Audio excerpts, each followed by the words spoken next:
College হয়েছিল, মানে এটাই প্রথম যেখানে কাঠিয়া বাবা পড়াশোনা শুরু করেছিলেন। এই সেই স্কুল, যে স্কুল থেকে প্রথম কাঠিয়া বাবা পড়াশোনা শুরু করেছিলেন।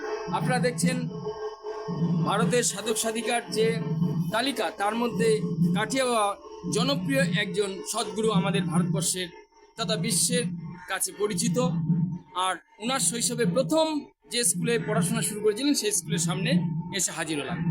ধনঞ্জয় দাস কাঠিয়া বাবা যেহেতু অল ইন্ডিয়া ব্যাপী সারা বিশ্বব্যাপী, তাহলে সেখানে তো সবাই জানে যে ওনার জন্মস্থান বাঁকুড়া জেলার ভরাগ্রাম। এইটা আমরা জন্মস্থানটা খুঁজে ওনাদের বাড়ির রান্নাবাড়ি ছিল। আচ্ছা, রান্নাঘর ছিল, রান্নাঘরেতেই উনি ভূমিষ্ঠ হয়েছিলেন। আগে তো হসপিটাল বাড়িতে বাচ্চা হতো, একদম ওইখানেতেই ভূমিষ্ঠ হয়েছিল। বাহ বাহ বাহ। আচ্ছা, তারপর তো উনি পড়াশোনা করে বাইরে চলে গেলেন। আচ্ছা, ভোড়াতে 8 পর্যন্ত স্কুল ছিল। আচ্ছা, পড়াশোনা করেছে। 8 অবধি পড়াশোনা এখানে করেছেন। ওইখান থেকে শাহপুরের টোলে ভর্তি হয়েছিলেন। টোলে ভর্তি হয়েছিলেন? ওইখানে টোল ছিল, টোলেতে সংস্কৃত পড়েছিলেন। আচ্ছা, তারপরে উনি যখন দীক্ষা নিয়ে সন্ন্যাস দীক্ষা নিয়ে গেলেন, তারপর ওনাদের তো বেনারসে সংস্কৃত কাব্য ব্যাকরণ তীর্থ পড়তে চলে গেলেন। আচ্ছা আচ্ছা আচ্ছা, ওখানে থেকে আবার পড়াশোনা করলেন। আচ্ছা, তারপরে আবার যখন সাধু হয়ে গেলেন, উনি 12 বছর হিমালয়ে তপস্যা করতে চলে গেছিলেন। আচ্ছা, মানে অষ্টম মার্গে উনি পার করে গেলেন।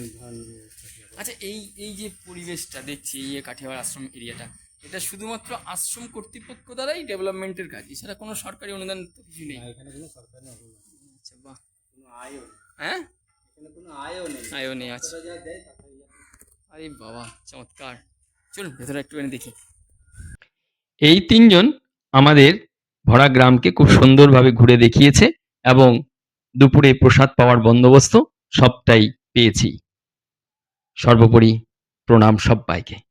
আপনারা আসুন এই কাঠি বাবার জন্মস্থানে এসে আনন্দ উপভোগ করুন। আর এটাও তো বহু পুরাতন, তাই না, ভরা গ্রামের? আচ্ছা, রাজবাড়ি। আচ্ছা, আচ্ছা, তো এগুলো তো বাড়িঘর দিলো তো অনেক পুরাতন।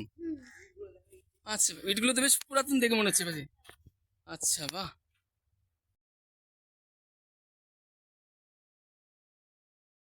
আচ্ছা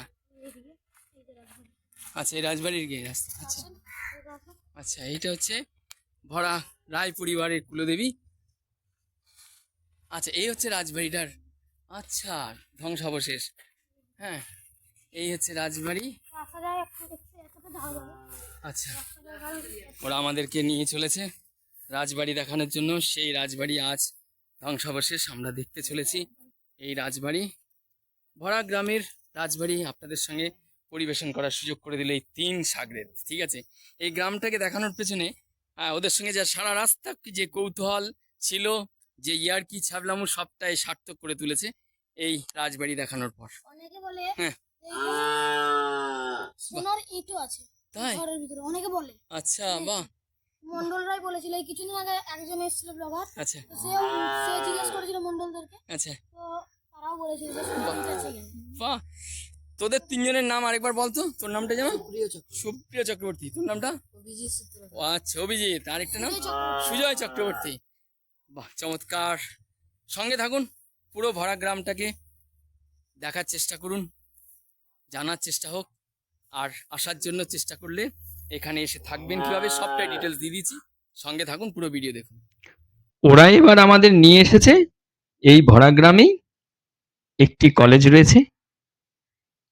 কলেজের নামও সেই কাঠিয়া বাবার নামেই নামাঙ্কিত কলেজ, এবং কলেজের ভেতরে একটি ক্যান্টিন রয়েছে।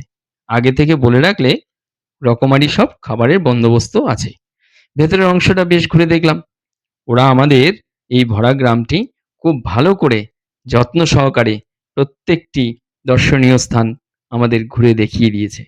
এই 3 জনের সহজ সরল চলন, যাত্রাপথ আমাদের অবুঝ মনকে তৃপ্তি দান করেছে, সমৃদ্ধ করেছে আমাদের এই ভরা গ্রামের যাত্রা। সঙ্গে এই বৃদ্ধাশ্রম অসাধারণ লেগেছে।